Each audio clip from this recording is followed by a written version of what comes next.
Musicians on the stage tonight.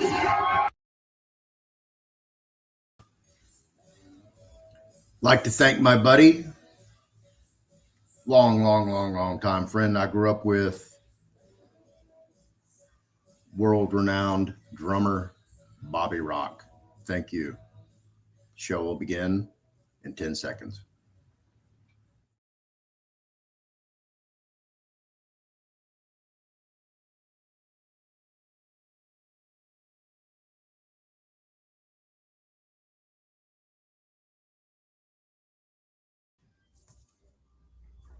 Hello, everyone. Welcome to the Fearless Floyd Show. Let me refresh my browser here because I'm buffering on my end.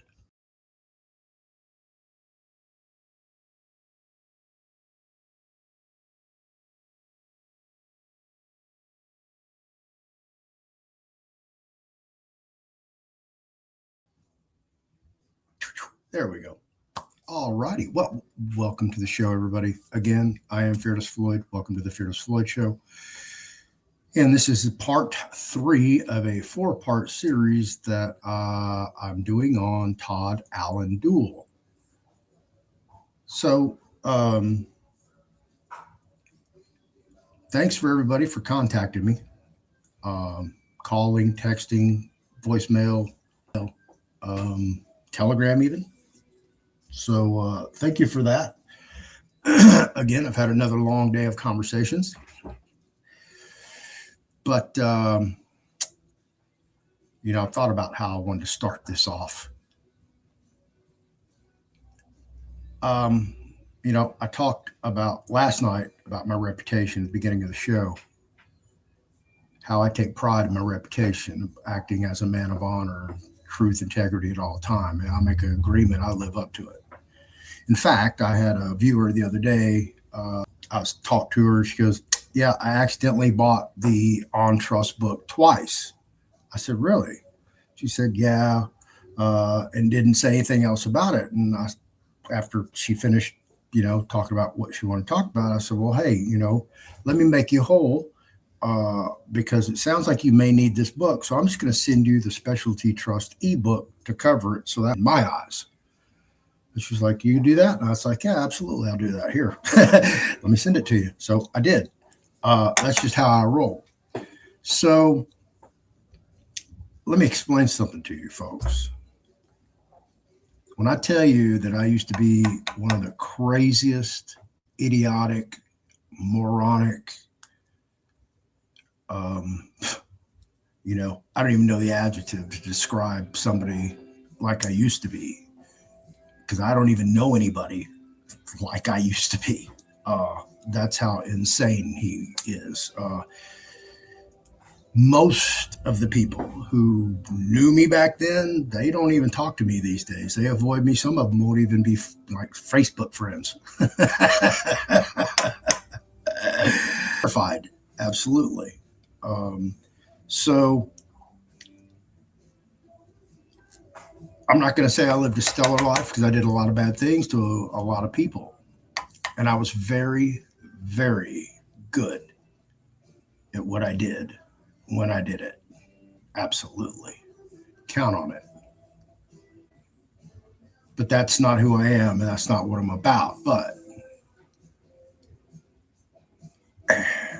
And don't ask me why, but whenever I'm presented a problem or anything, the first way I look at it, and maybe it's my demented, alcoholic, addled mind, but I think criminally. How would a criminal, get around that, pass that security, in that building, on that building, in this facility, crazy things like that. My mind just, it's it's strange. So I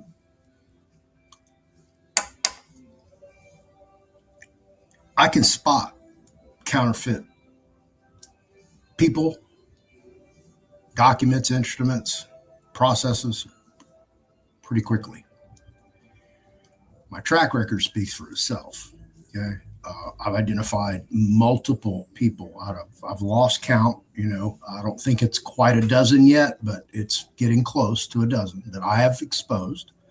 I've challenged personally, some without any injury or harm to me, but just trying to look out for other people, the community. I've sacrificed my time, money, and energy, my reputation, obviously my safety, because I have been threatened on air live by Anna Von Reitz, in case you missed that one.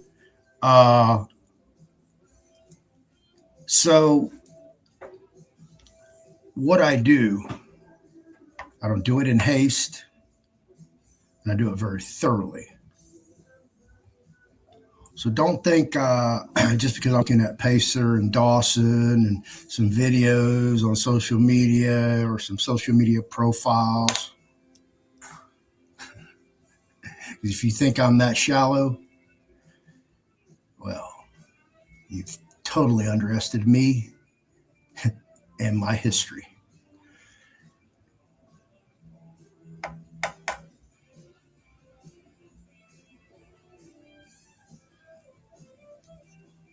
some of the people that I've gone up against, again, I had no dog in the fight. I'm just taking it for the little guy.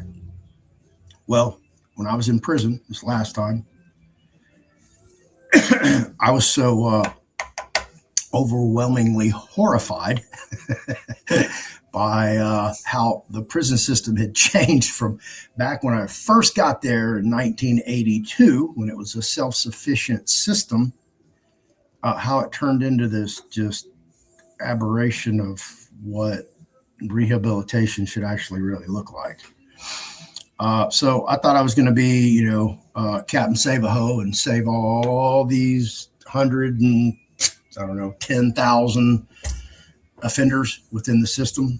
And that's just what was currently in the system. And of course, those would wash out. And by the time that my litigation would have matured in the United States Supreme Court, it could be 10 to 15 years later, right? So it probably wouldn't even be, I probably wouldn't even get a benefit by the time the matter was eventually settled. I would have probably gotten out of prison, and it took me 14 years and 2 months to do that. So there you go. We can look forward. So in some of that litigation and how I got into that, because I was focused on my own shit, man. All I want to do is just get out of prison, because I knew I was going to sit there for 7.5 years before I even thought about talking to somebody to go home for anything. So it was either up to me fighting through the courts, or, sitting around going, well, I'm waiting on 7.5 years. Somebody help me out here. So I decided to litigate. But during that journey, I met a gazillion people, especially in the law library. One of those persons was Alan Wade Johnson. And Alan Wade Johnson was doing, I believe, a life sentence, or 99 for, I think, attempted murder. Anyway, he's been in there a long fucking time. I've told stories about him and his buddy Bobby, who decided to eat himself to death as a way of terminating oneself. Yeah, absolutely. You heard me correctly. So anyway, back to Alan. So Alan had, almost exhausted all his remedies, and now he was picking on the system. And the first litigation he brought me, I can't remember, it was for installation of air conditioners, basically climate control issues. And the other one was payphones, because the Texas penal system was the last custodial institution. Did you hear me? Custodial institution. That's jails, prisons, lockups, temporary custody, whatever that looks like. Okay. The last custodial institution to install pay telephones for the offenders. That includes all county jails, city jails, Mexico, and Canada. Absolutely. So you can see how Texas drags its feet with everything. So we thought, probably get a little help. So he says, hey, Floyd, boom, join this suit. So I filed my motion to adjoin in the U.S. District Court, Southern District of Texas, Houston Division. And they fought me, and I think I eventually went to the Fifth Circuit with that one and another one, because they told me to file my own suit. So while I'm off on this rabbit trail, I eventually have to come back, file both suits in my own name. You can go look them up. They're there. And of course, we lost both, but the pay telephones. So when we filed it into the Houston Division here, that's federal court, they dismissed them both for as frivolous, malicious, and failure to state a claim under Rule 12b-6. All right. So, of course, we both did our notice of appeal to the U.S. Fifth Circuit Court of Appeals. So in between there and the Fifth Circuit Court of Appeals, Texas legislature took it up in the legislative session, and God dang it, guess what? Texas prisons got telephones. Abso-freaking-lutely. The case kind of was, withered on the vine, dismissed as moot, because the state had provided the remedy. Huh? What'd you say, Judge? Yeah, that's how we were dealt with. So you can look all this up. Alan Wade Johnson. He was on the WIN unit with me, and then they transferred him to down south, not Garza West. I'll remember it in a minute. McConnell unit. So these are the battles that we took on. So I filed on cell space because in Burleson County, Texas, it's illegal to house a dog in any facility or any cage less than 2 square feet per pound of the dog. So do the math with a 200-pound dog. They get 400 square feet. Do the math for a prison cell with 240-pound adult men. Huh. Is that cruel and unusual? I don't know. Are dogs better than humans? I don't know. Are they better than prisoners in prison in Texas? I don't know. So, it was illegal to pin your dog in an enclosure less than 150 square feet in Austin and I want to say Denton. So I was looking up all this. I was using this as my, framework for my hypothesis for this suit for a RICO lawsuit as well as a Section 1983 civil rights litigation. All right. I'm giving you a little of my bona fides so you know I'm telling you the fucking truth. That's what you came here for, to hear the truth, right? That's all I'm searching for. What is the truth? Who's lying? Who's scamming? Who's grifting? All that. So that wasn't my only suit. So I did one on that. I did one on the climate control. I did one on the paid telephones. I did one on food service because I worked in food service. Alan Wade Johnson was the kitchen bookkeeper. So guess who had access to all the books, the real numbers, like the real book that everybody saw when they came in, and then the books they actually kept the books in. Guess who had access to the prison-wide master menu plan? Not me. Oh, how about the regional menu planning guide? No, not me either. How about the unit menu planning guide? Oh, and then the daily actual serving menu. Not me. I wouldn't be that guy.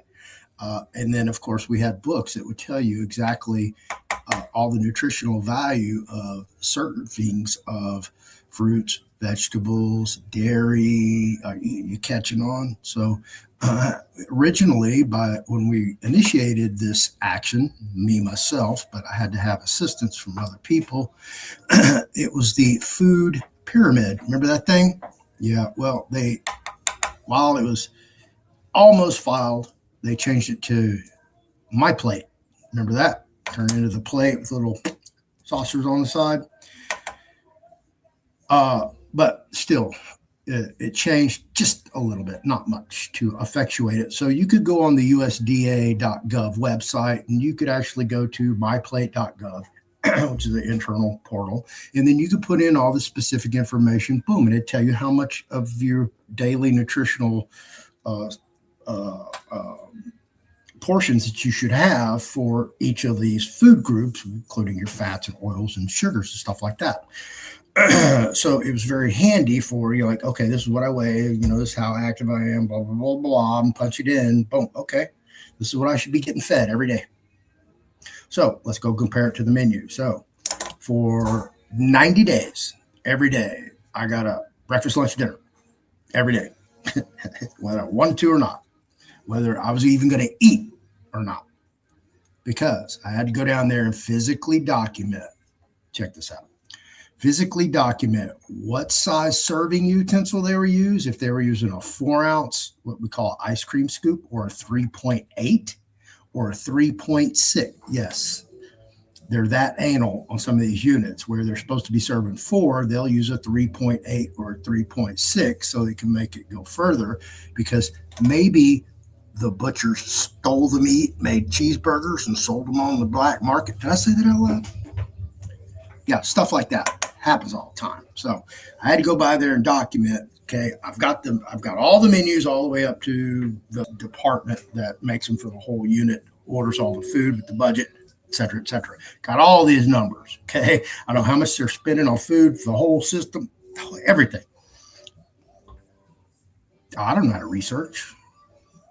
I'm just a moron talking to my laptop. I don't give you legal advice, financial advice, medical advice, friendly advice. Go do your own research, just like I have done. So when I come and talk to you and I express all this to you, I'm just spitting it out left and right. And I sound smart, intelligent, and like, damn, he sounds like he knows what he's talking about, right? Well, I back it up with everything where you can go find it. So if you'd like to see a bunch of my RICOs and Section 1983s, you need to go to the Travis County District Clerk's office in Austin, Texas, Travis County. They just built a brand new building for them. I was there last year. So you can go there, go upstairs, get on the computer, pull up all Floyd, Pleasant, Tarvin, the Force stuff. Probably find some in Walker County, Texas, Harris County, Texas for sure, and definitely on Pacer.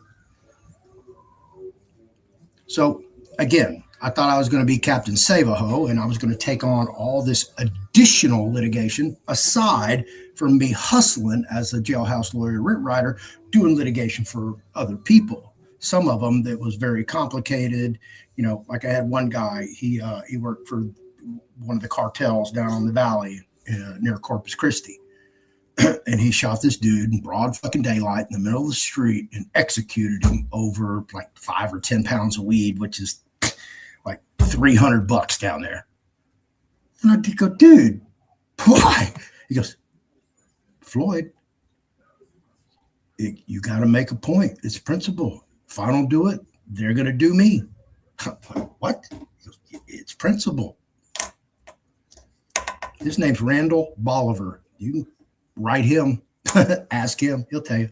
So some people I really got involved with, and I had to actually teach Randall how to litigate before I got kicked off that unit. But anyway, back to my story. So I thought I was going to be Captain Save-A-Ho, and I was going to do all these litigations so I could change the system. I would be the next David Ruiz. And if you don't know who David Ruiz is, Ruiz versus Estelle.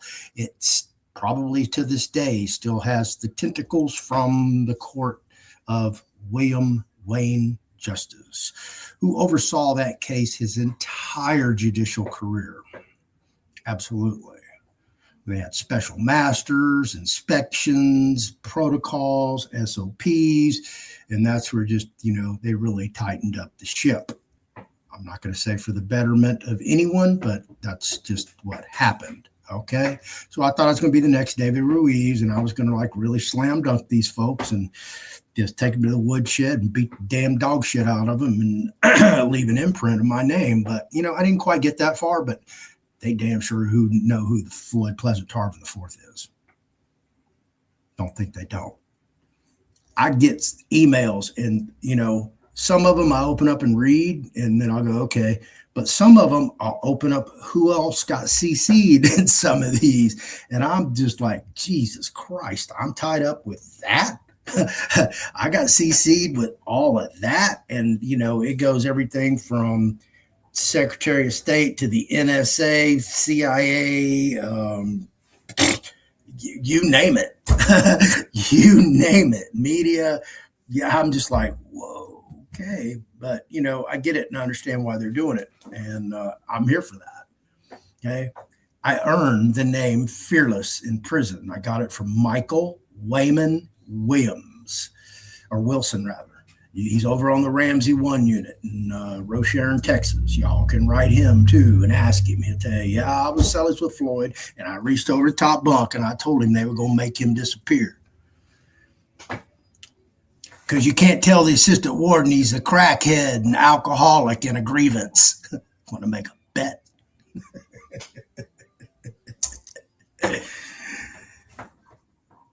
So when I come talk to you and I expend my time, money, and energy investigating a new talking head in the community, and I'm sacrificing this 7 hours now, it's public.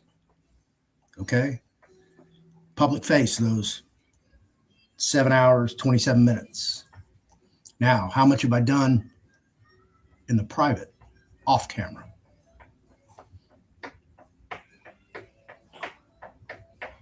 Don't think I've had some long conversations.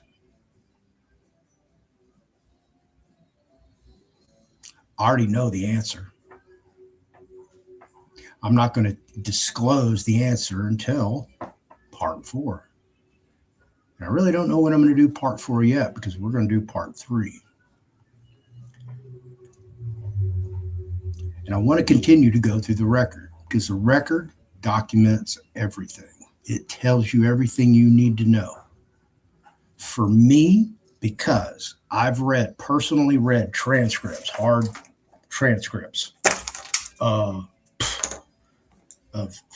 dozens and dozens of cases. Literally. People would bring me a stack of shit like that. Here you go, Floyd. Here's. God damn, I read it. All right. You know, money's money. And believe me, I got paid very well. I made it 14 years and 2 months without asking anybody to send me a dime. In fact, I told people, do not send me any freaking money. You'll screw everything up I got going on. Do not send me a dime. I don't care if it's my birthday, Christmas, New Year's, 4th of July, Memorial Day. You just get a wild hair up your butt and say, I'm going to bless Floyd. No, do not do it. In fact, I left prison in debt. Isn't that how a debtor should leave? Further in debt? So, yeah, I owed a whole bunch of people a bunch of money. Don't think I didn't change the system, make them change the rules, the policies, the procedures. Yeah. But I know we're not here to talk about me, but I know there's some people that are just now going to catch this video because you heard about 1 and 2, or you've briefly watched 1 and 2. And I know they didn't provide any answers for you.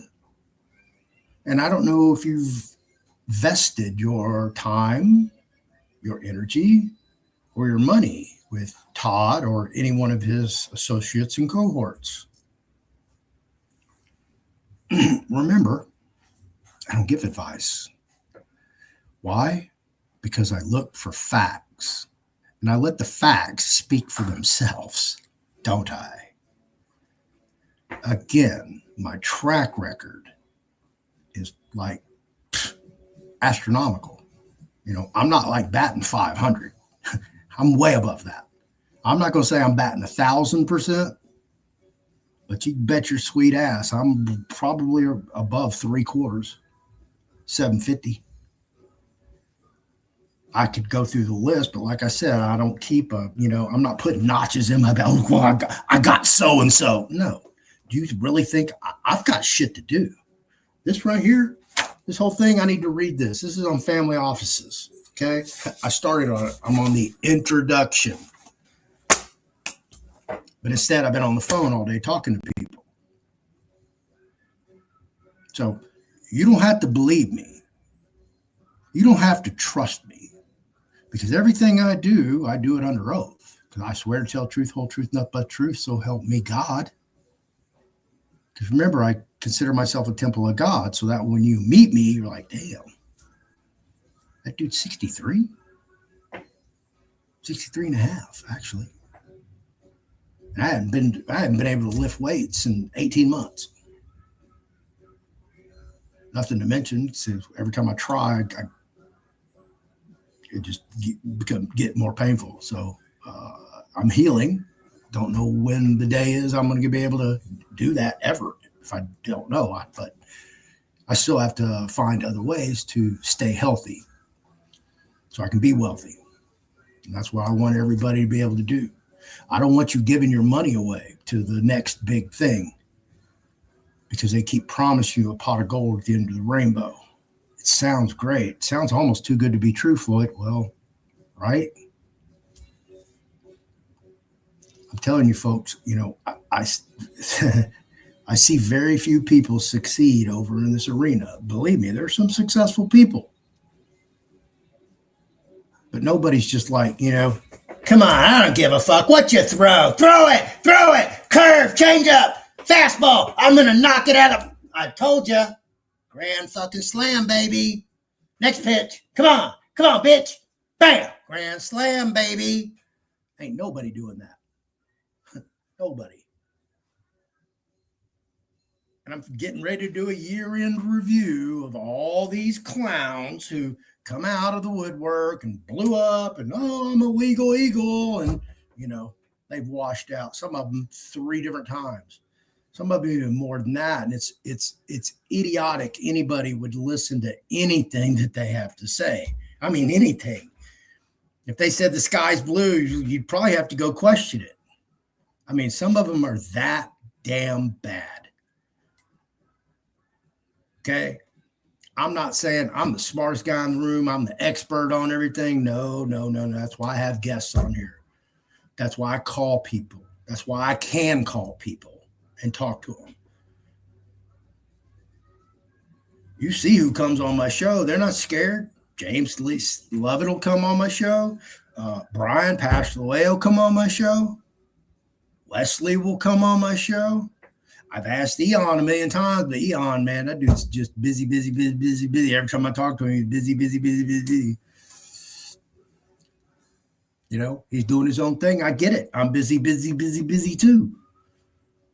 I would make time to go on his show if I was asked, but it is what it is. So generally when I ask people to come on my show and they don't even reply to come on my show, they're hiding something. Don't ask me what. But apparently there's something in that closet behind them that they just don't want you to open that door, and they don't even want to be put in the position where you could possibly open that door in the public, okay? I'm talking in generalities. I'm not talking about Todd per se or proper.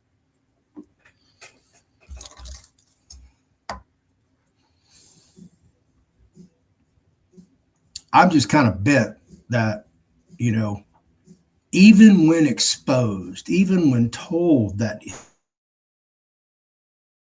hey, hanging out with this person in their little group, man, you're still part of the criminal, racketeering, influenced, corrupt street gang organization. Because if you're here in Texas, you're part of a criminal street gang.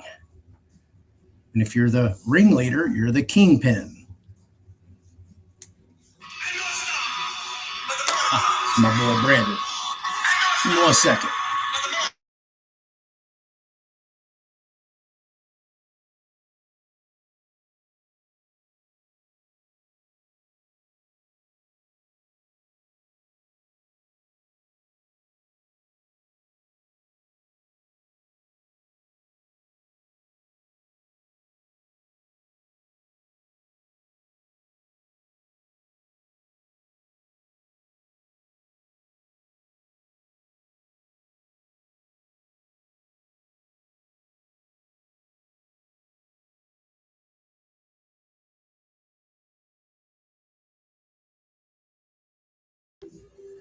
All right, I'm back.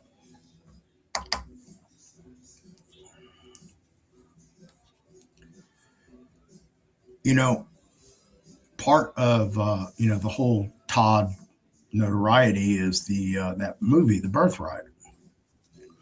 Well, I've been hearing about this for a while. That David Strait was going to be in The Birthright. Well, Scouts honor. I was kicked out of the Scouts too. Go figure. Got kicked out of everything. Kicked off prison unit. Kicked out of Mexico. Kicked out of the Boy Scouts. See a pattern?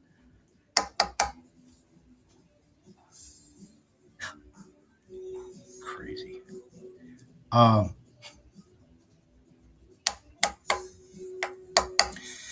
Scouts honor. So, I did a deep dive into Bonnie Strait. Why did Bonnie go to jail? So if you watch that 4-part series, I break it all down for you. And it's when she met David Strait, and David Strait sent her to prison. Literally, folks, literally. She had like less than 60 days left on probation, which means if at the end of 5 years, she's still doing a weekly reporting? I doubt it. She's probably reporting once a month, maybe twice a month. So she had maximum 8 visits, 8 reports, probably 2. And she's done. It's off paper. It's all behind her. She played her cards right. She could have probably, got it removed. But instead, she met David, her savior, her guru, her get out of jail free card. See how that worked out for her? Now, I want you to ask yourself this, because it's probably not your first freaking rodeo doing these processes and filings and whatever it is that you paid for somebody else to, voila, on le silver platter. Moi?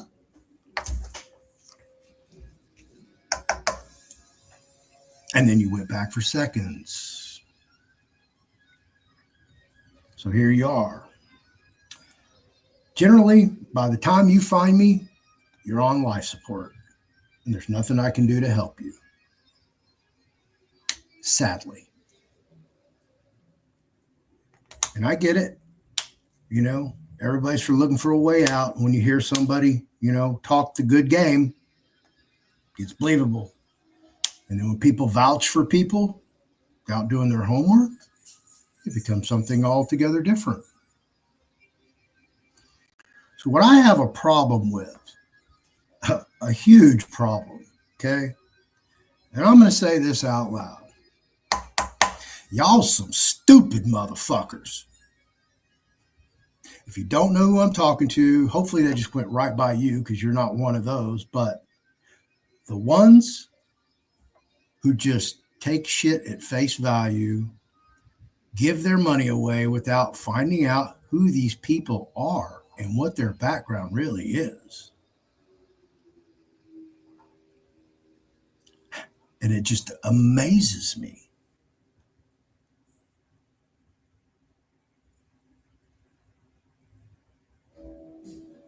It's crazy.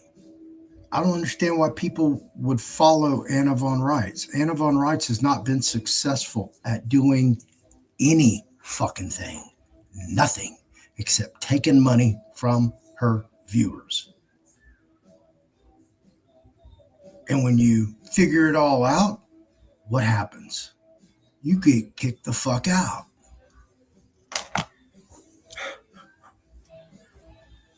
And it's just a cycle of churning people out.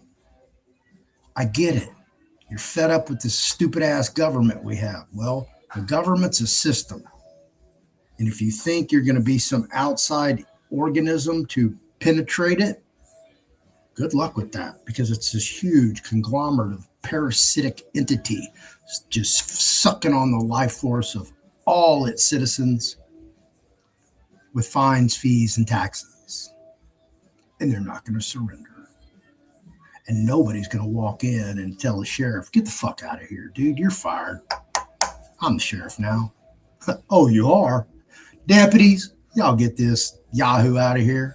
Y'all go throw him in double door isolation and lose his hall card on the way. You don't know what his hall card is? Okay.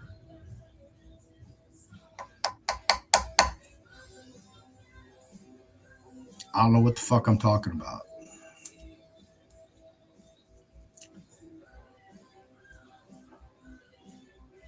Would you like to just go look at the record on your own? Because I'll give you a little direction. You can go listen to somebody. Okay? 3 different hearings, and you can hear it from the horse's mouth. Okay? Christopher Allen Hauser with the Tennessee Court of Criminal Appeals and the Tennessee Supreme Court on YouTube. Just go watch those 3 presentations. His appeal to the Court of Criminal Appeals, a petition to the Supreme Court, and now he's been back on a writ of habeas corpus on the state level. And if you just go listen to those 3 presentations, you're like, what the fuck? So I don't even have to do it for you. I don't even have to tell you anything about it. I just go look for yourself. Go listen. Just turn it on, listen in the background. And you'd be like, man, Floyd's so right about that guy. But people don't want to hear it. They would rather be in denial. They'd rather laugh at me, put me down, talk shit about me behind my back. And listen, I always have an open invitation, even with a fucked up back and neck. Hey, if you want to come down here, bring your gloves and your mouthpiece. We can go recreate in the little hardwood floor in LA Fitness. And I'll pay for your round trip airfare, pick you up at the hotel, feed you a whole 9 yards, take you, drop you off the airport, and beat it. May the best man win live on YouTube. Yeah. That's always an open invitation. They know who I am down there. I wear my stuff down there. They know who Fearless Floyd is. It's not like it's a secret because it's tattooed on the upper back. And you don't run around a Texas prison with Fearless on your back unless you can back that shit up. That's why I'm telling you I have a sterling reputation. Don't fuck around. It's impenetrable. Go ask anybody who's come out of the fucking WIN unit that was there with me. I'll tell you, that dude's solid, straight up. Whatever you tell him, it don't go any further. And I've told y'all that. You send me stuff, and that's a dead end. That's a wrap. Just pray I open it up and even look at it, because it's probably just going to die in an attachment on an email, because I just don't have time to open up and, watch a 2 gig movie that I don't know what the hell it's about. I don't know context, nothing. You just sent me this 2 gig video. Happens all the time. So I can just go down this list of all these different people who've just been scamming. They're talking good game. They sound good, sound great. Some of them. That's why I don't pay no attention to them. And then when they pop up on my radar, I'm like, okay, I'm not looking for them, but why are they popping up on my radar? Because I'm not looking. So now they have my attention, Oh, they got some success? Well, let's go fuck around and find out. So I make calls and talk to people. Hey, you ever heard of this dude? You ever seen, what his process is all about? Blah, blah, blah, blah. Has he got any wins? You ever heard of him? Where'd he come from? Blah, blah, blah, blah, blah. But nobody wants to do that. Nobody wants to believe that. Nobody wants to go look at Anna Von Reich's UCC filings in Wisconsin and see that in, I want to say it's like 2012 through 2014, back when the redemption manual was just flowing through everybody's hands and everybody was doing the secure party process. Were you not? And as I have said repeatedly, okay, the secure party process and the redemption manual is fundamentally flawed, because it tells you to, as the secure party, use your proper grammar name. The debtor would be the all capital name. Well, in Texas, that's illegal. You can't file a lien against yourself. So it's fundamentally flawed right off the bone. But if you go look at Anna Von Reich's UCC ones filed in Wisconsin for her and James Clinton Belcher, who's president now? Word for word, copy and paste. Straight out of the redemption manual. Damn, really? A judge? The fiduciary of the unincorporated United States of America? Anna? That Anna? The one who's buffer, gatekeeper, mouthpiece, Terry Soms, lost her house behind Anna's Sign in America program, and then went and re-inhabited the house after it was sold in foreclosure and had to be extricated by the sheriff's SWAT team when they literally blew the fucking door off the house. Extracted her, other people, and a firearm. That's Anna's gatekeeper, Terry Soms. All that's public record. I did videos about that. These are the people that you're screwing around with, where there's no remorse and no recourse, which means, hey, You get what you got, and fuck you, beat it. You can all go to hell, quoting Anna von Reitz, because that's what she said on her Monday night webinar when her donors were questioning where she was spending all this money they were donating. And Anna told them, well, I'll spend it however I want. You can all just go to hell.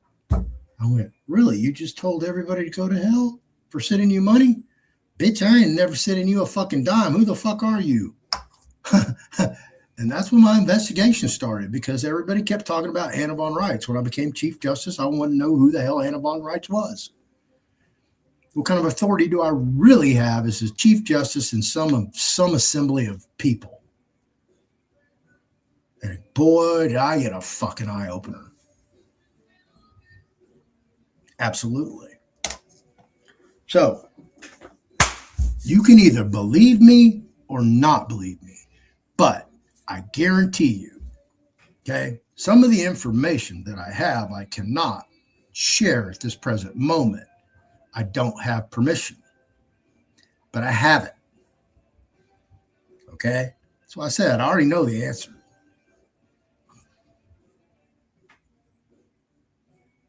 I knew the answer at the very beginning. But that would have been just my opinion. So I had to get up and go back up my own facts. And that's where research comes in. And if you don't know how to research, well, you should probably follow researchers who search for the truth and not pontificators who are searching for your wallet.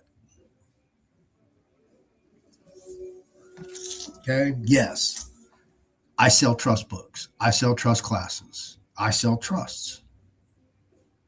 I stay in my lane. I stumbled into that with Ann LaFleur. Okay, that happened, 2023?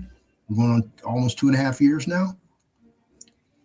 I've had my own personal trust since 2019. My non-interest-bearing bank account at Wells Fargo since 2019. Absolutely. I've already done all this. I just happened to listen to Ann one day on my Telegram room chat. I was just listening, heard this woman talk. I was like, wow, who is that? That's a fresh voice with a different angle of analyzing, because Ann's mind works in an analytical way, not linear. So it was obvious right off the bat. And we spoke and buddied up a friendship and found out she was incorporated with Bonds for the Win with Mickey Clan. And it's like, oh, wow, I had no idea that's you, because we always saw Mickey. And wow, that's badass. You know, I supported that. And then we, eventually started doing the trust series. She's like, hey, let me teach people about trust. I was like, okay, so we're going to do a 24-part series, and stopped at 19 because we did the trust class. And then we did other classes. And then eventually, after we did the revocable trust class, the deeds class, the mortgage foreclosures class, the foreign trust class, and then irrevocable trust class, as well as the PMA. But when we did those, Ann wrote the book on trusts. So then we had a book to sell. And we continued to do, a few more classes. And Ann continued to do trusts. And she was doing special trusts for her clients.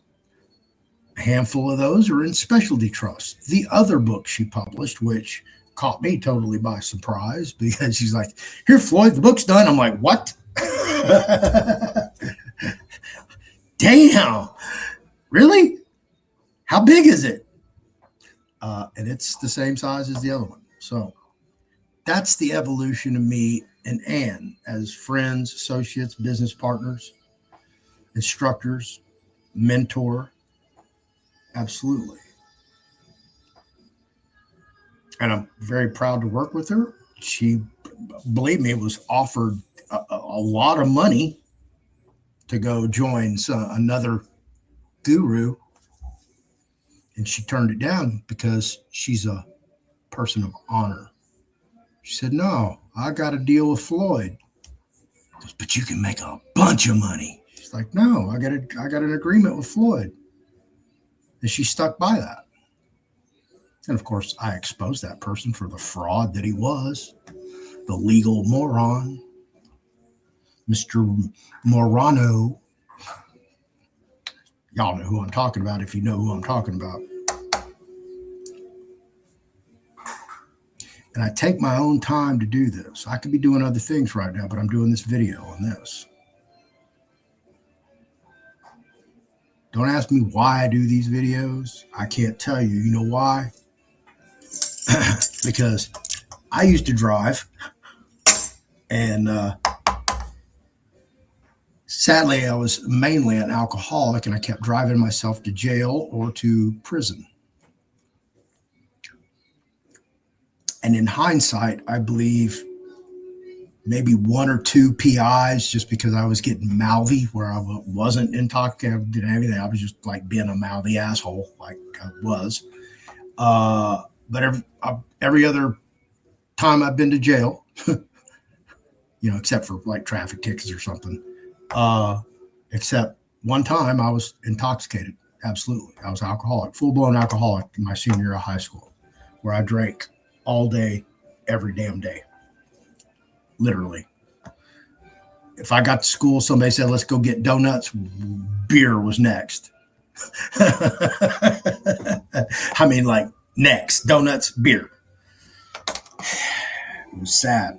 But the one that, the one of the major ones that I didn't was for $6,000, I handed an undercover cop a 1/4 pound of cocaine. Didn't turn out too well for me.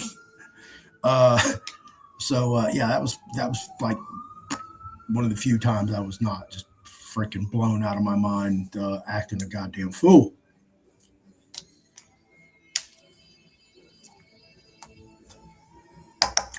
So it's important to me. It's important to do what I'm here to do. So I gave the keys to my creator.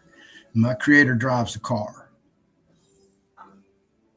And part of that is people like yourself watching this video, or people that you know in other groups, or your friends, your coworkers, even maybe your family members that are tied up in these cults, these hopium cults, as they should be called, because that's what they end up being, is a cult. You're continuously brainwashed to stay in the cult, or enticed into it to where you're tied into it and can't leave. Wow. What does that sound like? Hotel California? And sadly, some of you are stuck in there waiting, I want my money back. I want my money back. You're never going to get your money back. You're never going to get your time back. You're never going to get your energy back. That's all gone. Write it off.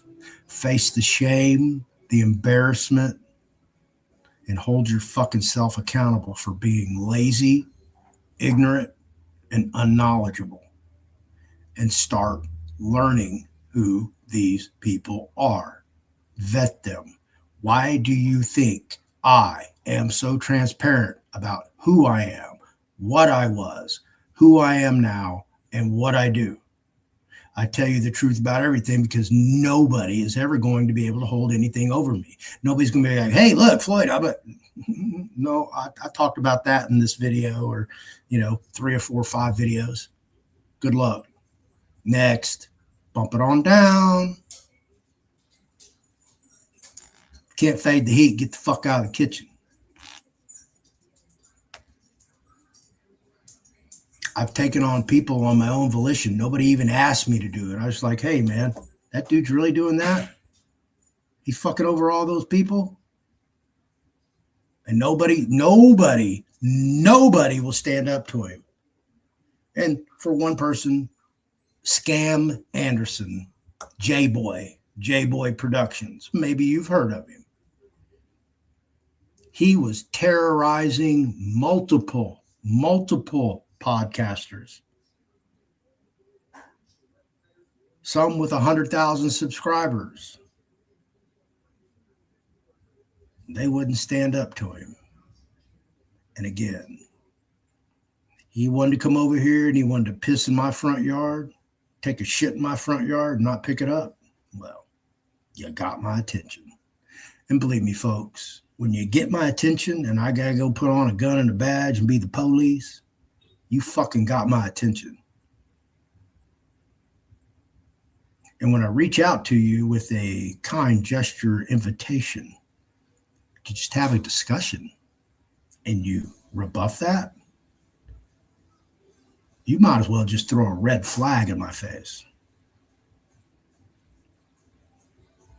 I don't eat Cheerios, but if I did, yeah, you wouldn't only piss in them, you would take a shit in them and then throw your bloody Kotex in it. Yeah, I just called you that.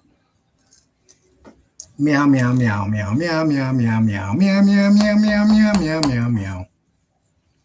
If you don't know what that means, you probably should go do some time in prison because they definitely know what it means.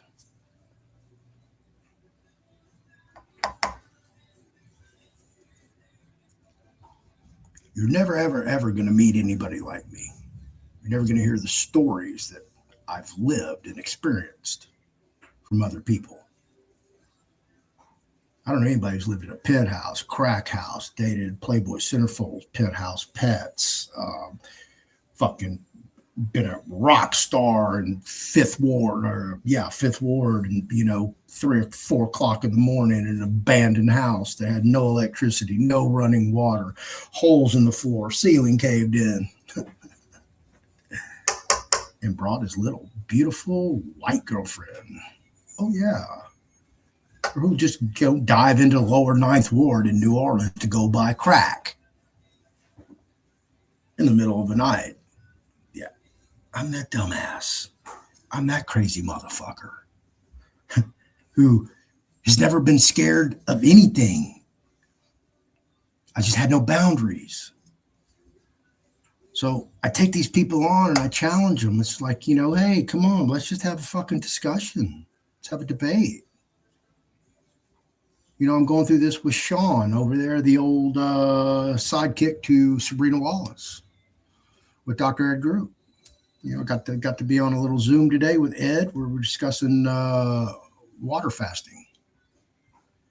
It's always a blessing to hear Ed. I mean, that guy, he's so amazing. He's blows because remember, Ed and I knew each other back in, when I was a fucking moron. When I partied balls to the frickin' wall. That was before he was a doctor, before he really made up his mind what the hell he wanted to do. And then, he made up his mind what he wanted to do and he focused on it and he's doing it. He's trying to save humanity.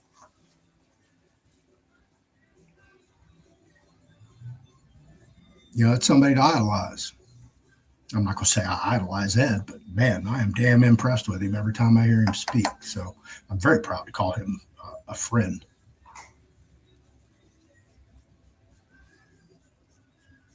So do y'all want to dive into Todd Duell's record? Would y'all like to know more about Todd Duell? Like where he's lived? If he's ever been married, who he's married to? Has he got any brothers, sisters, aunts, uncles?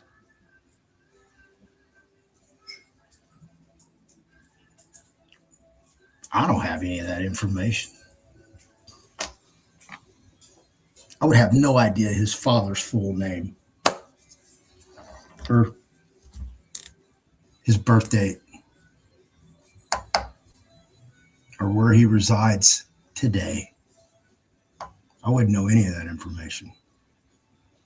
Remember, I'm just some moron sitting talking to my laptop.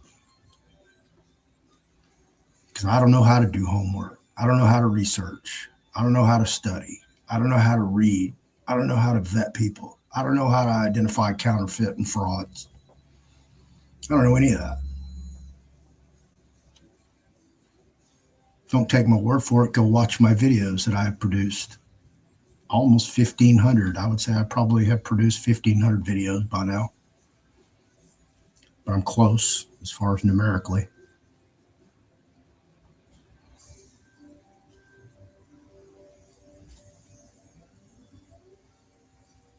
Everybody having a good holiday? because there's a lot I want to talk about. Just Venezuela, Trump, politics, Ukraine, Russia. Remember when that was going to be put to a stop? Day one. Well, what day were we on now? 328 out of 365. Damn, dude, you're running out of days. Your equitable tolling's tolling away. And it's still raging on. But that's a whole other subject. So tell me, what do you think over here? Leave a comment. I want to know. Ask me some questions. Maybe I'll answer them. Maybe I might know the answer. Like, how much Todd's condo cost? Who owns it? Where did Todd live before that? Do any of you know? I got 12 people watching. There's probably more than that with Rumble.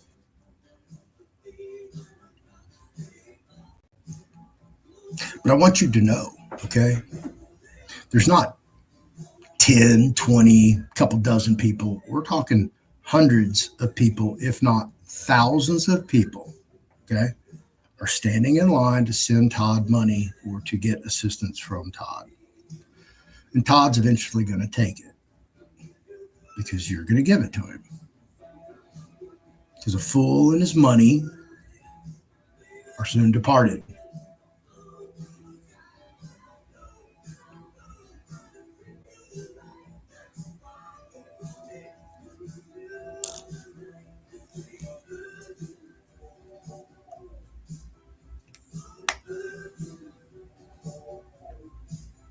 We're talking hundreds of thousands of dollars, folks. Okay. All said and done, these gurus, grifters, scammers, cons, liars are raking it in. Raking it in. Their followers will believe anything these people say. I'm following one over on Facebook, and man, it's fucking comical. I want to comment so bad. Because I just want to clown this dude. But you know what? I've been through that before. Okay? So everybody would gang up on Fearless Floyd and call me a douche and all these other bad names that are just going to make me not sleep at night.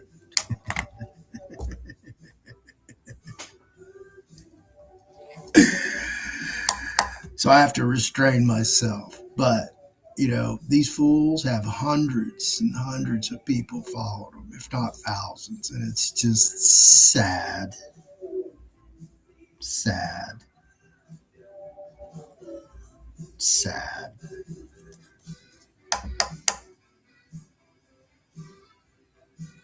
But guess what? There's a pot of gold at the end of the rainbow. Y'all want to come on this journey and let's go find it? Do you think one's there? Is your pot of gold at the end of the rainbow?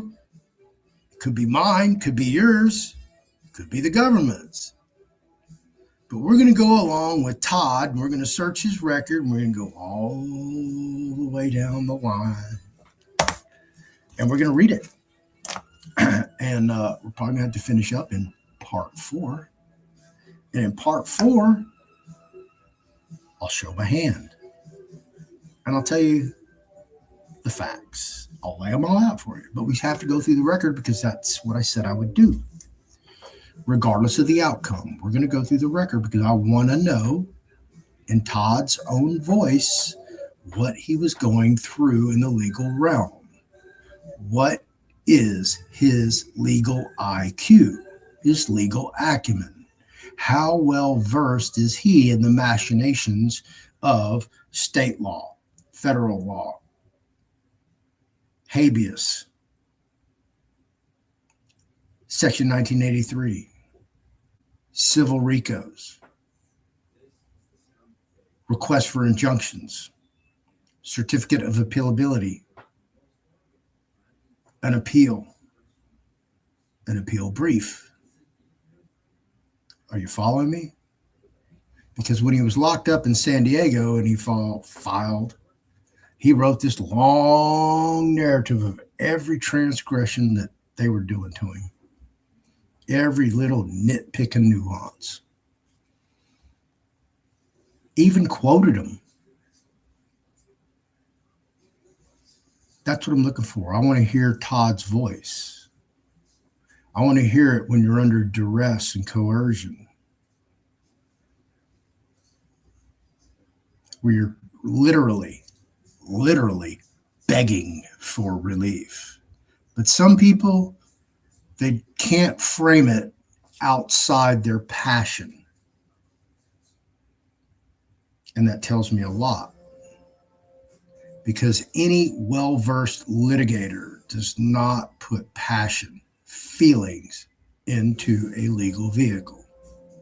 Period. I've been guilty of it multiple times. Okay. So it's a tough thing to do, to stand beside yourself and represent yourself in that third person and argue that. So I get it. Been there, done it. Everything that he's filing, been there, done it. That's why I can read a legal record and I know. I can tell how well educated they are. If they actually had some formal legal education, they had college education, or if they have high school education. I can look at the punctuation, the grammar, the spelling, the framing, the context, how they cite cases. I mean, I can go show you some of my stuff. And you're like, God damn, you did that on a typewriter? You got 4 different fonts on there, Floyd. How did you do that with a typewriter? I was a beast. That's why I went through 32 typewriters in 12 years of litigation. 32. I always had a spare under the bunk in case this one petered out. I just go get a part right off the other one. Once that one became too cannibalized, I took all the wearable parts, the ones that usually wear out, and threw the rest away. Went and got another one off the streets. Parked it under the bunk. There's my spare. If I had all double parts, I'd sell those off.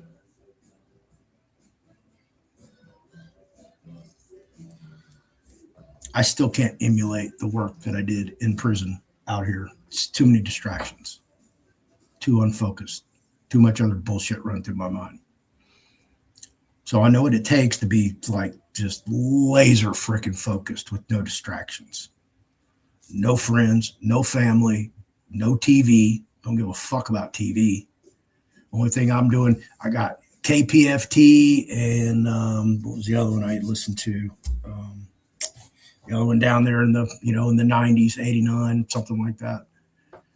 I didn't even want to listen to rock. When I listened to rock, they were talking about concerts coming up and they were playing all the music I just left. And man, as soon as I heard that stuff, it just sent me right back out in the world. And that's what I was trying to stay away from, is the world. I was focused on me, focused on my legal work, my legal endeavors, because I was on just a trajectory. Okay. I'm doing my direct appeal. Then I got to learn what a PDR is.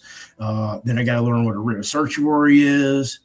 Now I got to learn what a state writ of habeas corpus is, and then federal habeas corpus. And then I'm filing all these civil RICOs and section 1983s. And I'm doing 2254s for other people, 2255s for other people. Writs habeas corpus ad testificandum, get a bench warranted back for a child support hearing or whatever.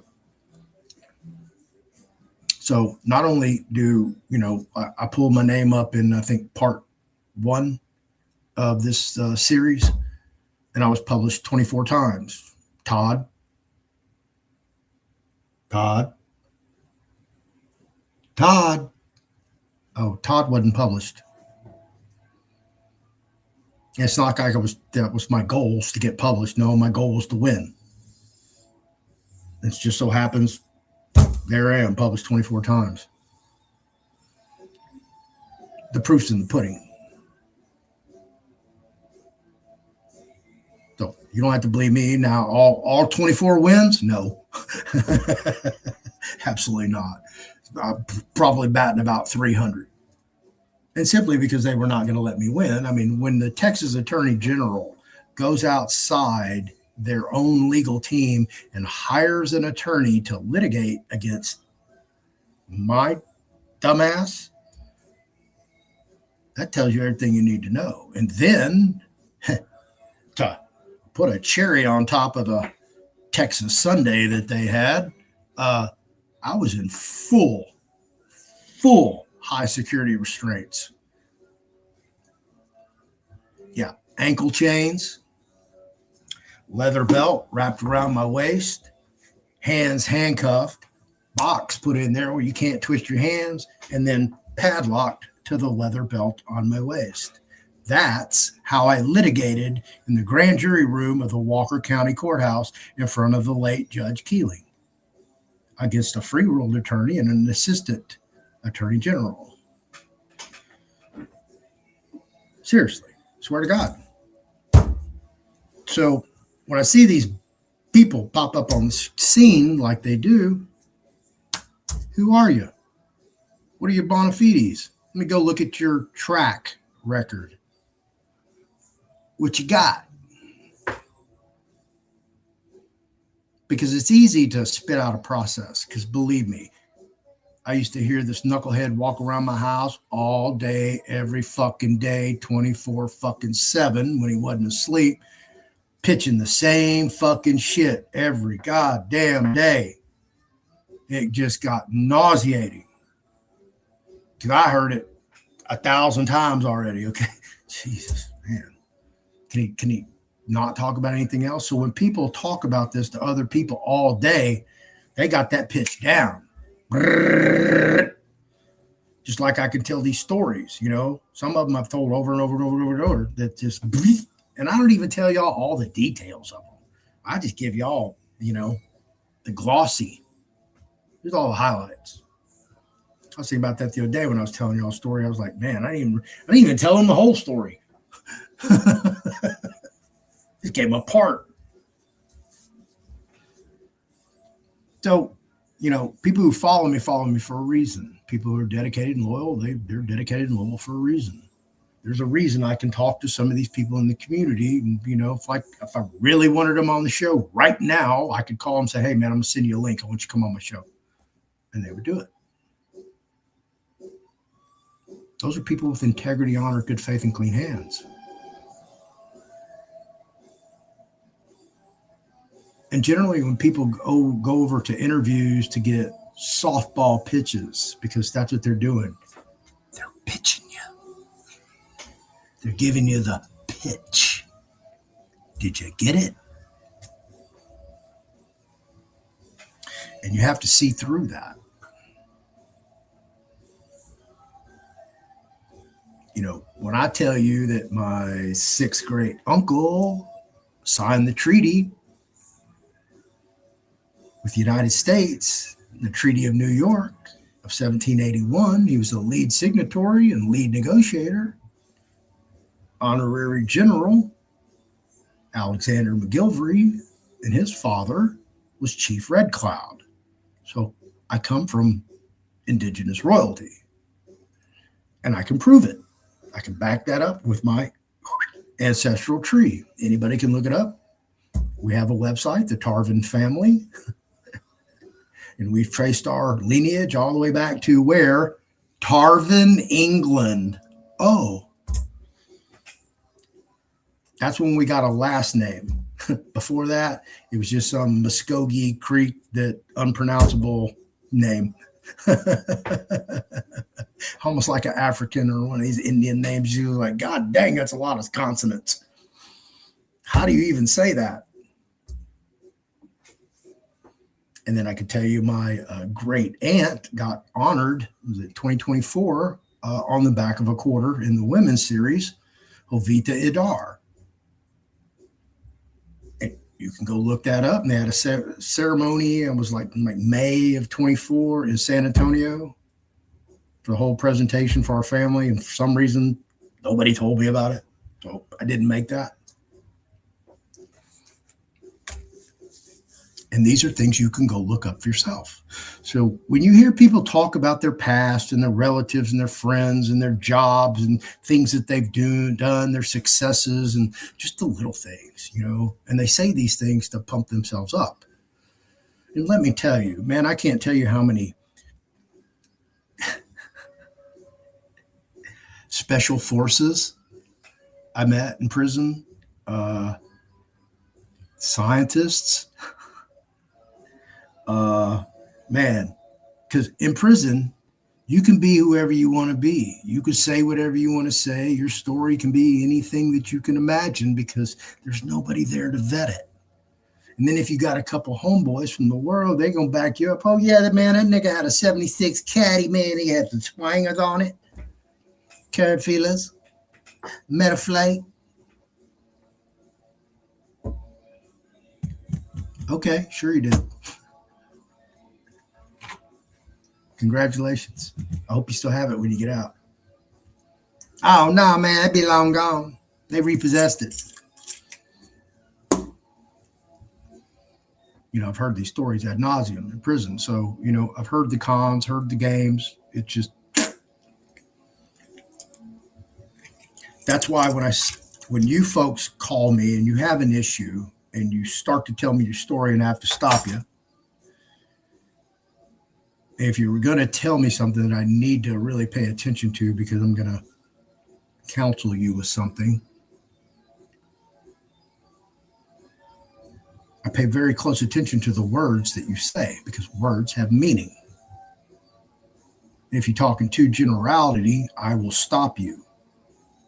And it's like the conversation today. I was talking to somebody and they were, kind of using loose terms. And I had to, hey, define what ugly is to you. You follow me? Because ugly can be in, a lot of different things to a lot of different people. That's how well I listen, how well I pay attention to what people say. In so much, when I do my own investigation, I will take a transcript of their own vernacular, copy it, paste it in Word, and do a word search. And that's how deep I vet some of these folks who come out on these platforms and start talking and talking and talking. Sometimes I have to literally go meet them.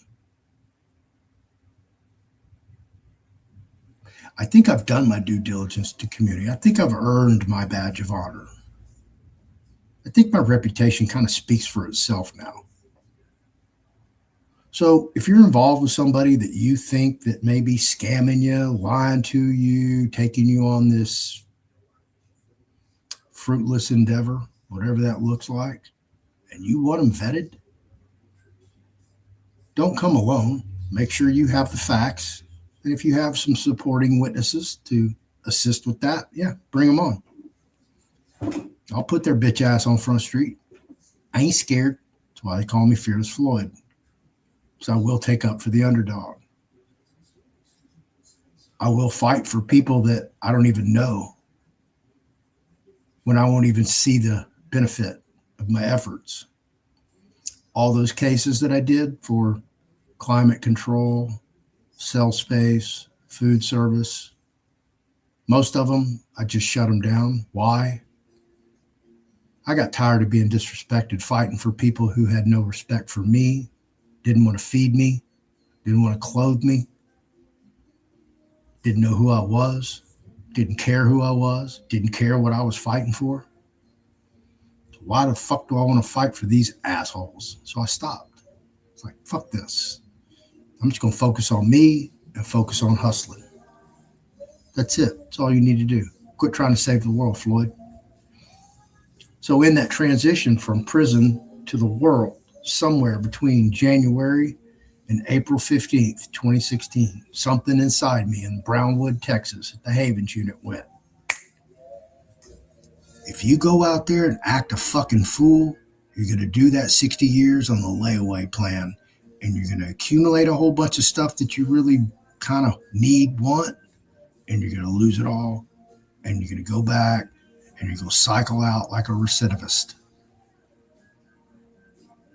So you have to go out with honor, integrity, good faith, and figure out who you're going to be. So I decided, hey, you know what? I have a sterling reputation as a litigator. I'm going to go work for a criminal defense attorney.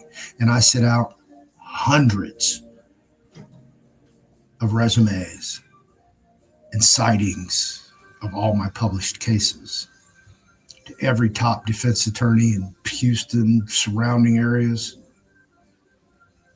Not one interview. Why? I'm fucking, I'm better than they are. That's the last thing they want is some ex-con in their office who knows more than they knew, who's done more than they have, who's published in the law books more than they are. Not one interview. Now, what do I know how that looks like?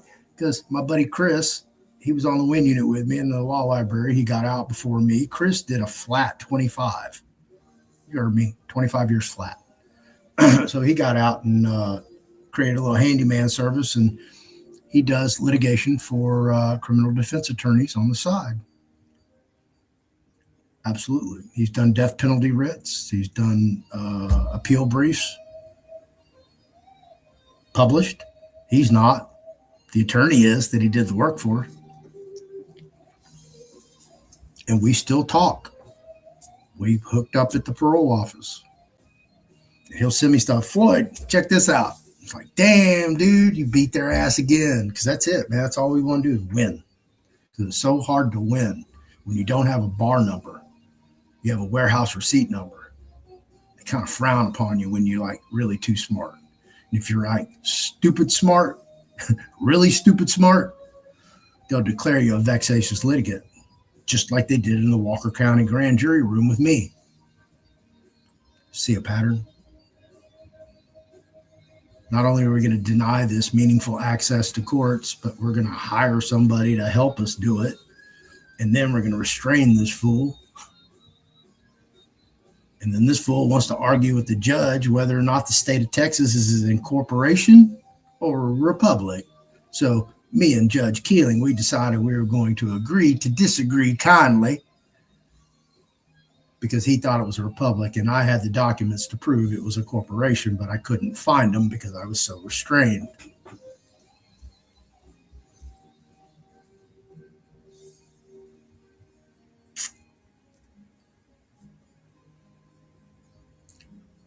I know, just makes you want to go run right out and get a subscription to somebody's process, doesn't it?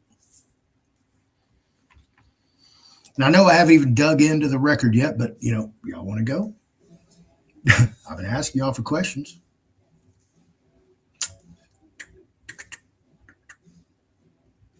I don't even, 1848 was the Constitution found in Declaration of Rights, Section 14. All lands within the state are declared to be allodial and, feudal tenures are prohibited. Allodial belonging to who? The state? That's what it sounds like. That's why everybody got to pay property taxes. If you don't pay property taxes, your real estate will be sold off on the first Tuesday of the month. Bye. All right, let me oh shit. Barely made it. Oh man, I got an auction. Oh man. I missed those lavalier. Damn it. I just missed that too. Missed the whole auction. Well, it's all right. I didn't spend any money.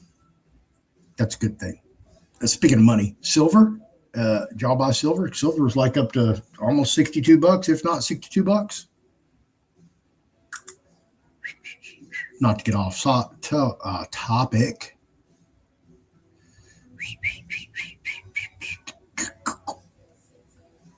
$62.66 spot price.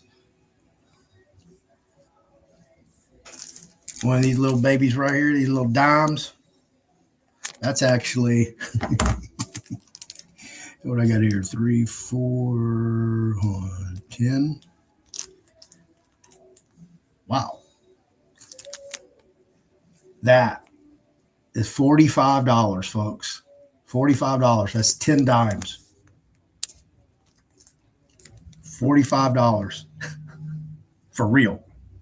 If you didn't invest in silver, please invest in silver before it gets like where you just flat can't afford it anymore. Not any, substantial amount.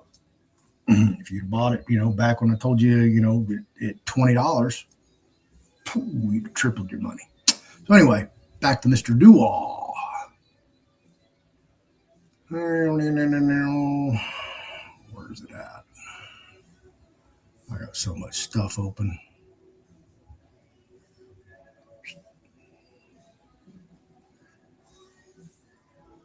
I gotta go reopen, looks like. Yeah.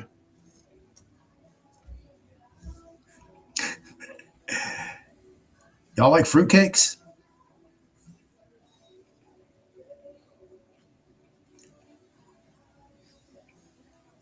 Not to get off topic, but I'm getting off topic for a second.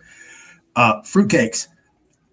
Once upon a time, here's some more crazy stories, Floyd. Once upon a time, back in 79 and 80, I used to hang out with a couple guys actually, who were bodybuilders, and they were buddy with Jerry Carver. Jerry Carver's mother created Mrs. Carver's Fruitcakes and Confections.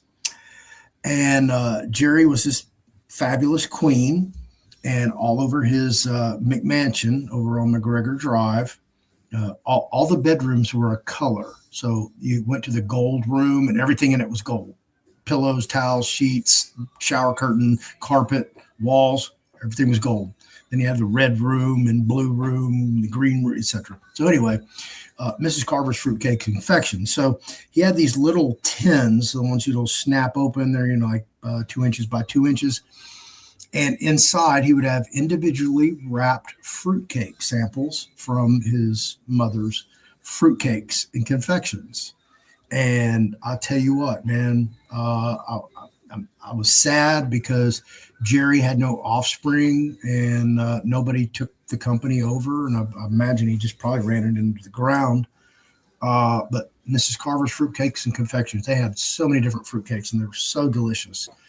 Because we go over there, smoke weed, get the munchies, and I walk around the house and eat all the fruitcake. So anyway, yeah, there we go. So anyway, let me, I got to go over here to this one. Collins Street. Pacer. Hello, Pacer.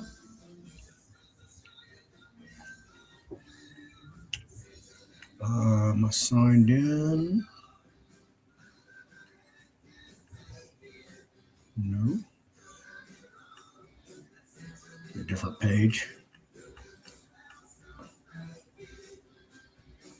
No. No. No. Oh, there we go.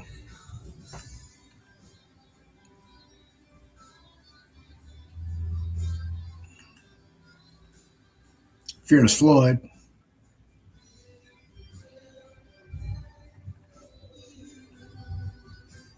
Please choose a court. Oh. Find parties. Let's go party, everybody. Duel.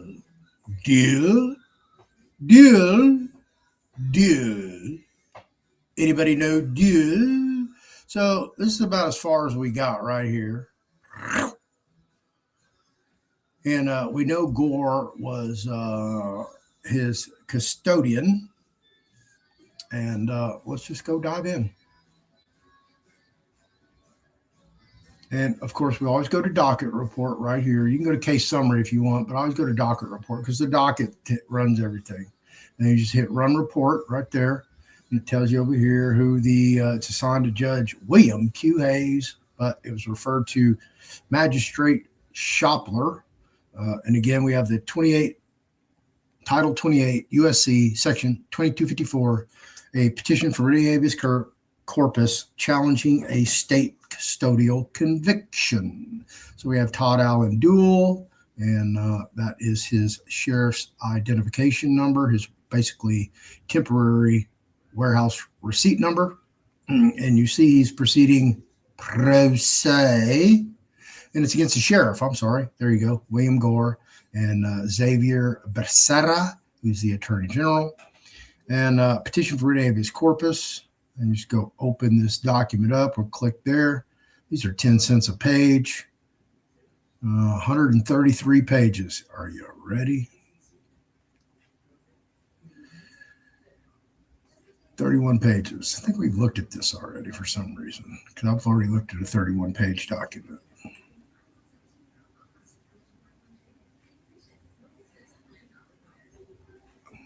There it goes.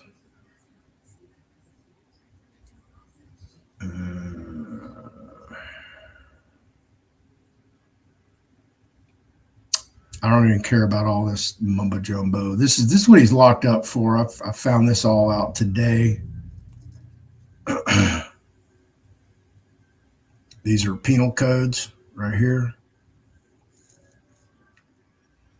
Offenses for which you convicted. They dropped one because he had 3. Maybe that's the 3rd one right there. But I know it's 3 counts. Trust me. Collateral review in state court, other than a direct review. So he didn't do a state writ habeas corpus. He didn't even answer it. If you did not file a petition or application or motion or petition for review or petition for writ habeas corpus with the California Supreme Court containing ground raised in this federal petition, explain briefly why you did not. Petitioner has been restricted in violation of Ferretta versus California from speaking, addressing the court due to the judge forcing a public defender, Abraham Genser, to represent petitioner. So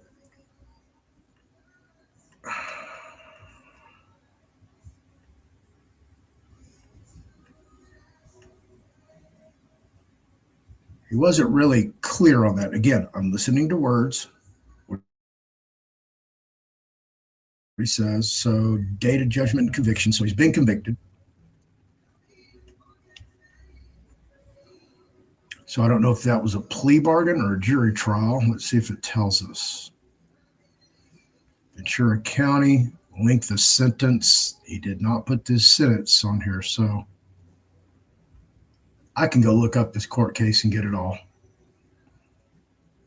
He's got to go to the district clerk there, wherever he was convicted. No big deal.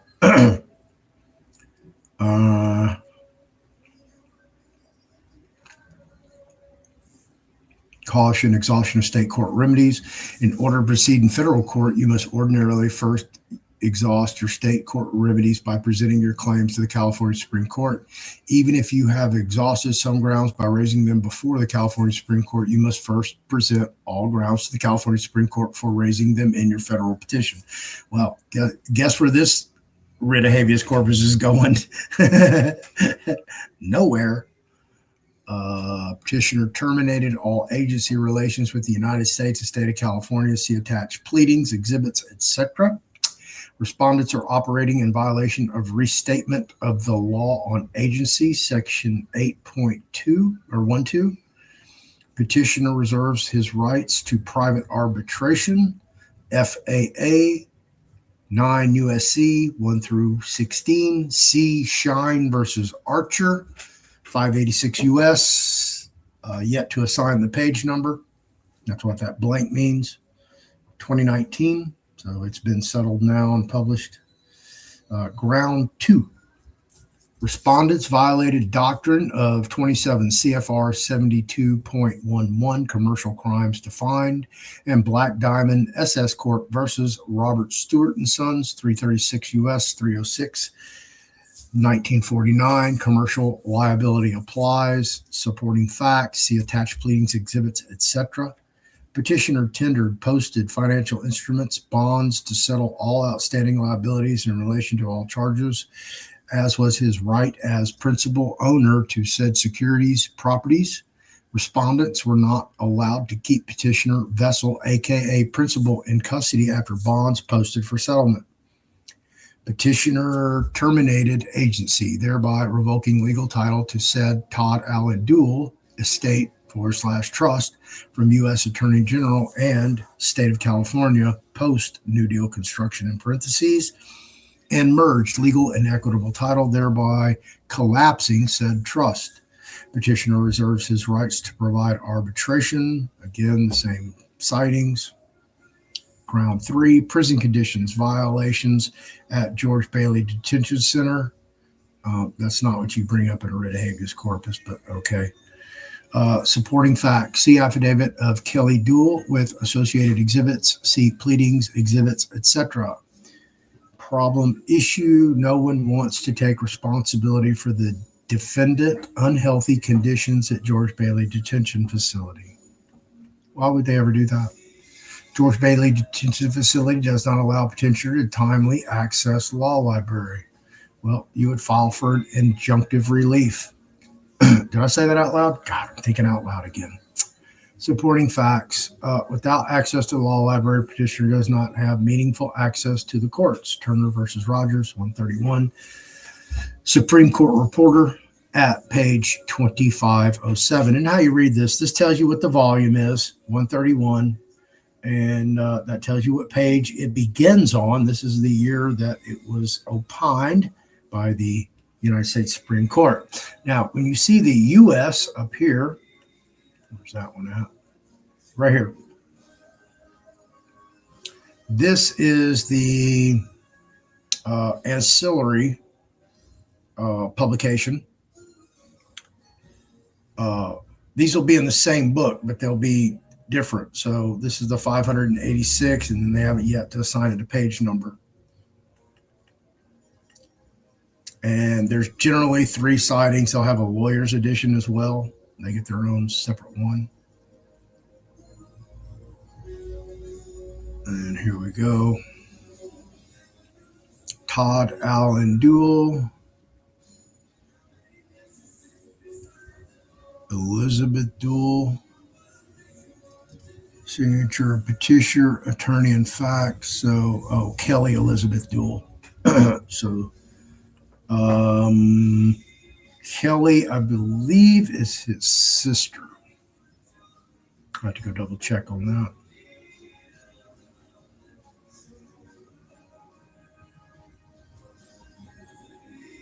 Summons in a civil action.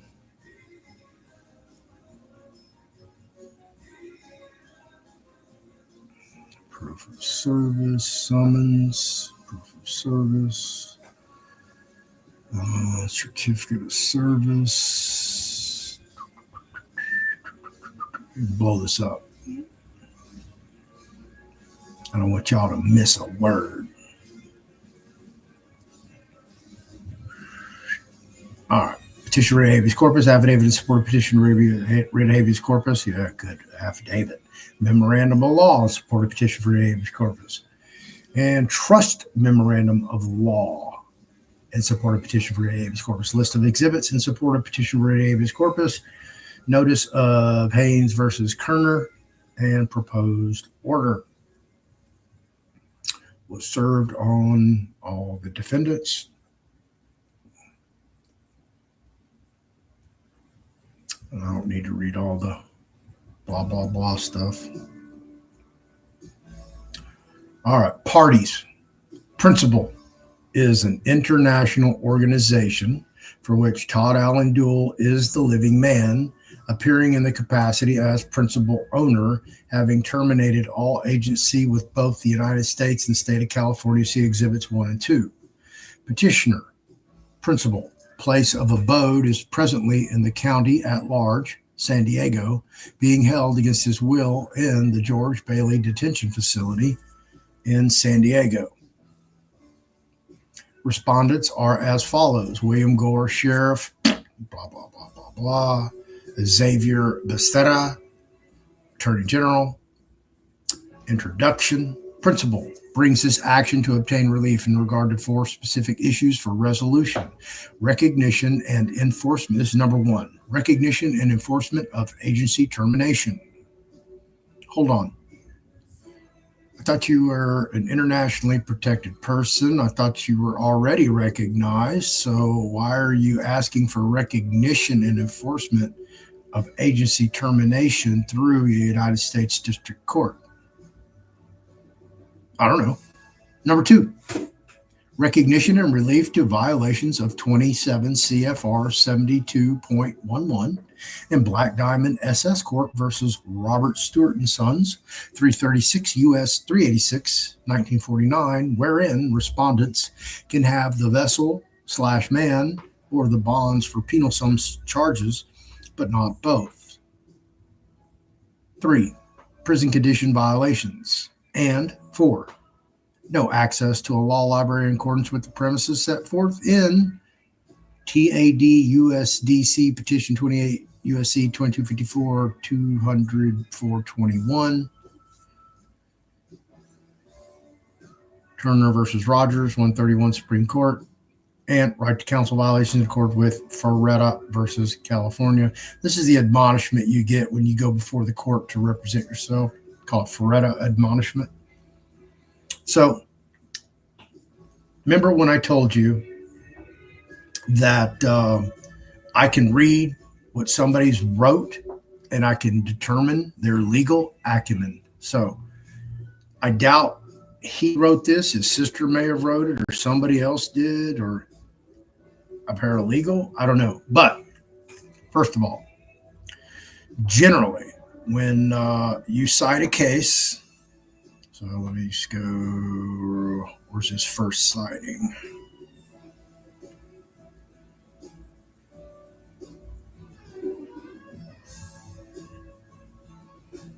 All right. Black Diamond SS Corp versus Robert Stewart and Sons. Okay. This is the full citing right here. All of it. But what I'm anxious to see is what the holding is for this case to support what he's saying, okay? Because that's where your arguments, that's what he's doing. He's arguing, and he's trying to present an authority. But what's the authority to back up this case? Follow me? Now, how this case would be cited in the future generally would be Black Diamond SS Corp. You can put corporation, comma, 336 U.S. at whatever page that you're citing, because the holding is probably on 386, but it's also on another page where they did all the debating and finally came to the conclusion they're holding.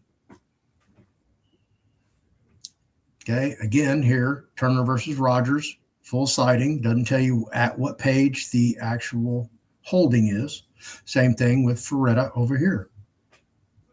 So as we go, you should see, not Ferretta versus California, just Ferretta 422 U.S. at whatever page it is. We don't need 1975 anymore. We've already dealt with it all up here. Follow me? Okay. Principal is the owner of all securities associated with the name Todd Allen Duell. These are arguments.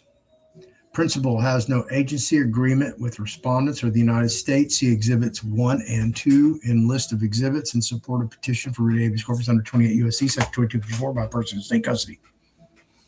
Number 8, respondents are restricting securities ownership rights as a result of principal's legal title transfer via merger rule of legal and equitable title to his estate and international organization. See Exhibits 1 and 2. See Restatement of Law on Trust Second Merger Rule. So there's grammar right there. As a result, as you would say, see also. As a result, respondents are illegally using principal's equitable title, estate property, in violation of rules of agency. See Restatements of the Law on Agency Rule 8.12. See also 31 CFR 363.6, regarding definitions of minor and minor account. The term, quoting, the term minor is also used to refer to an individual who has attained the age of 18 years but has not yet taken control of the securities contained in his or her minor account, close quote.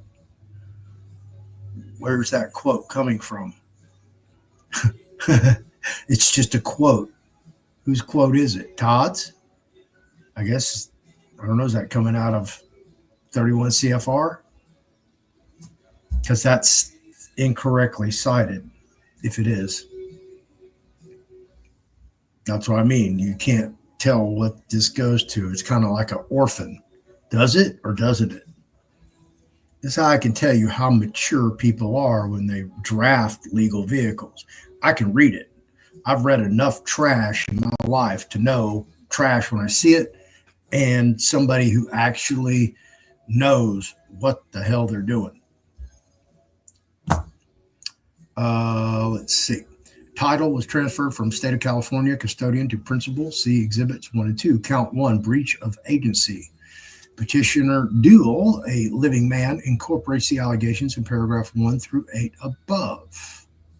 10. At all times, respondents have treated petitioner principal as a mere agent of his estate and have not acted as agents over petitioner's estate, now an international organization in the nature of 18 U.S.C. Section 112.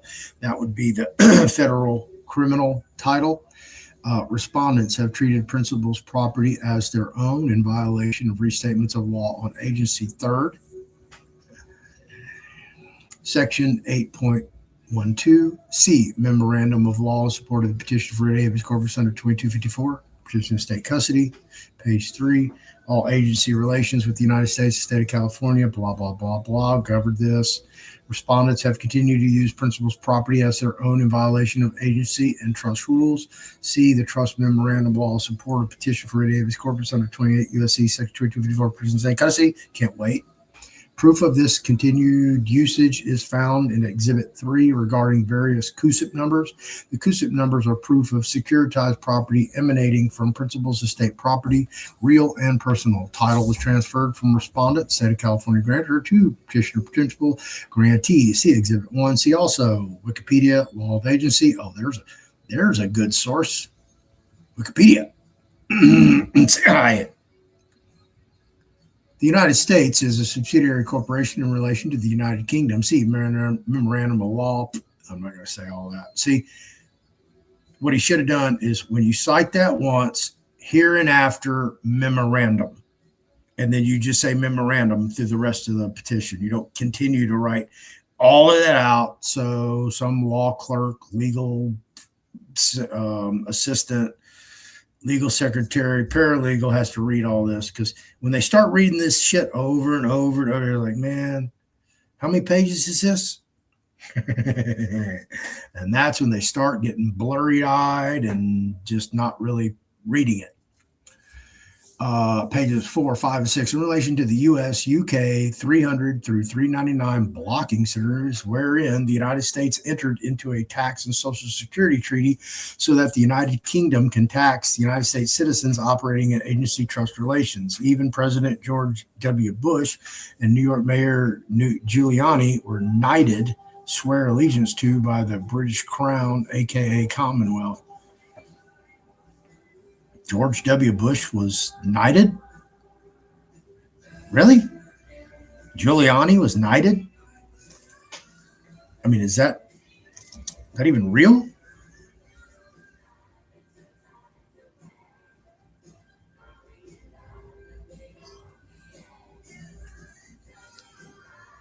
Go look.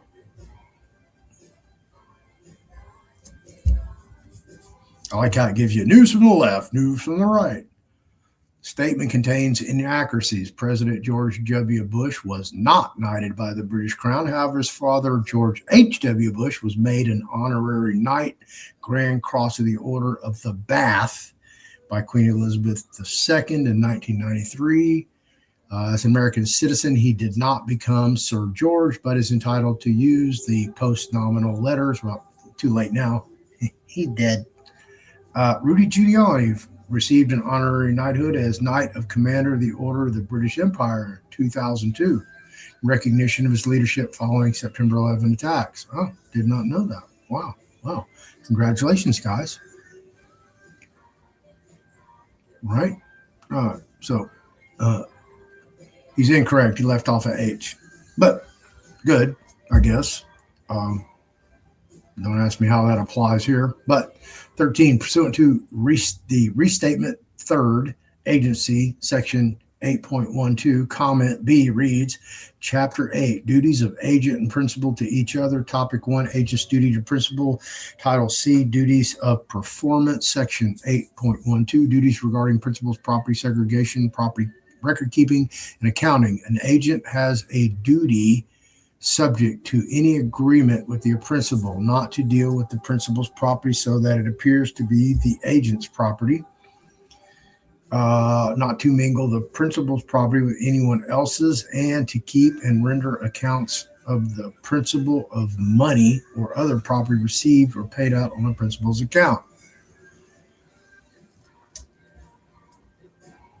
Seems like there's a discrepancy over who has the account. All right.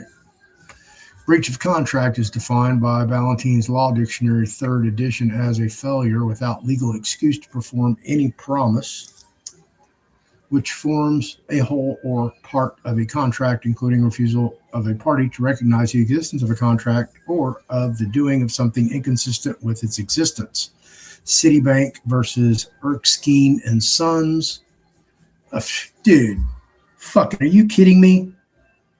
Really? You're going to cite a Ohio State case in federal court as an authority? Are you fucking kidding me? Whoa. Whoa. Better go pull something else out of your ass, bro. That dog ain't gonna hunt. This right here, zero fucking authority. Zero. None. Just mark that out with a black magic marker because it's state case law, not federal. Has no authority. None. Zero. You can use it as an advisory. Hey, look what they did over here. That's it. A non-performance. And I think we're almost out of time, right? Yeah, I got like 7 minutes left. I know time flies when you're just having a blast. See notice of the existence of the birth certificate trust. Oh, shit, man. There's so much stuff in here we can just have fun with. Breach of agency and his fiduciary duties. Every agent is deemed a fiduciary, i.e. he owes the principal the obligation of faithful service. An agent's obligation to the principal with respect to the subject matter of the agency is the same as that of a trustee to a trust. Y'all want to keep on reading this? Let's just kind of skim through it real quick. Count 2, unlawful conversion, unjust enrichment.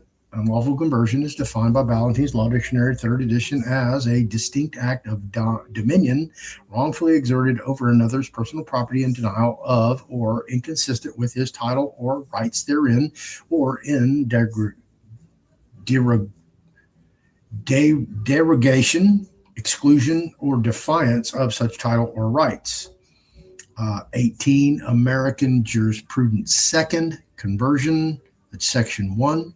It is an essential torturous act and unlawful act, an act which cannot be justified or excused in law. Again, right, like right here, you would put ID, which means it's the same citing as that right there that you just cited. So you don't have to cite it again.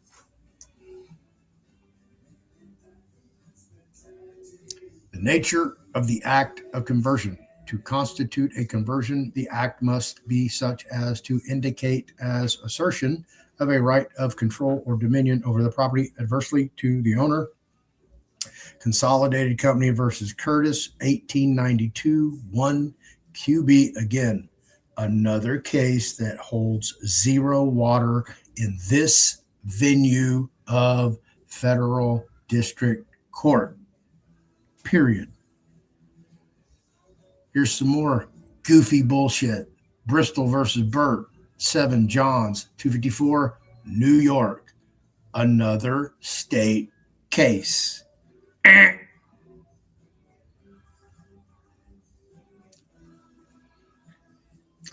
See how they did? In the premise of Black Diamond supra, which means look above.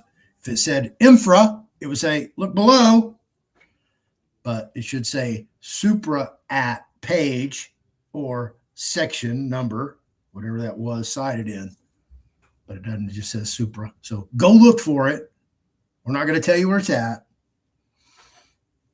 This is where you have to be really laser focused when you're drafting these documents so you can take them right fucking to it and don't waste their time, money, and energy. But again, we have somebody that likes to repeat themselves. Apparently, they like to hear themselves talk. So here we go. More blah, blah, blah, blah, blah, blah, blah, blah, blah.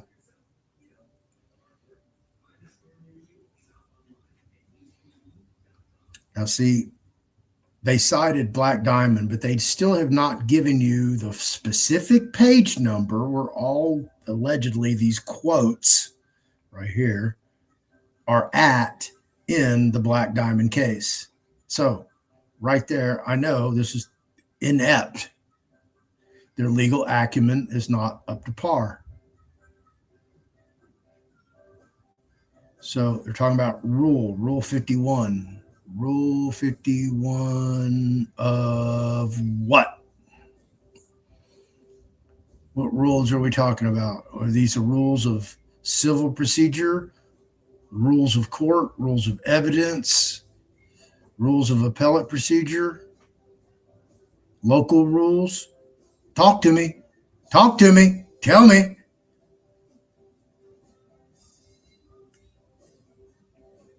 And listen, hey, he just may be, he not have that legal acumen that I have, Remember, I'm just a freaking moron talking to my laptop.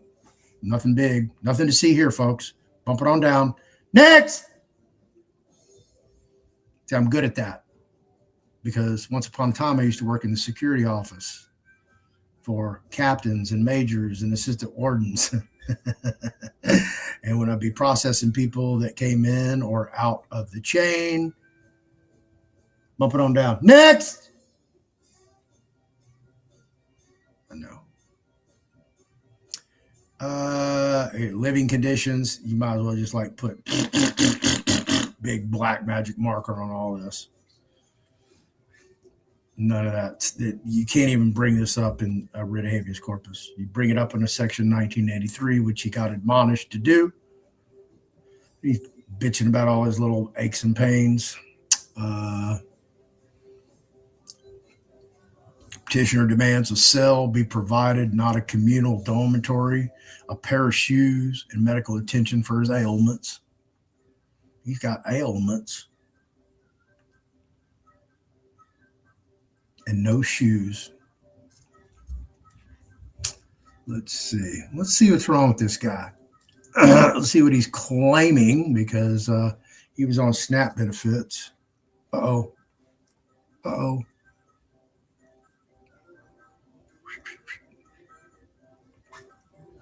I got to go. Love you.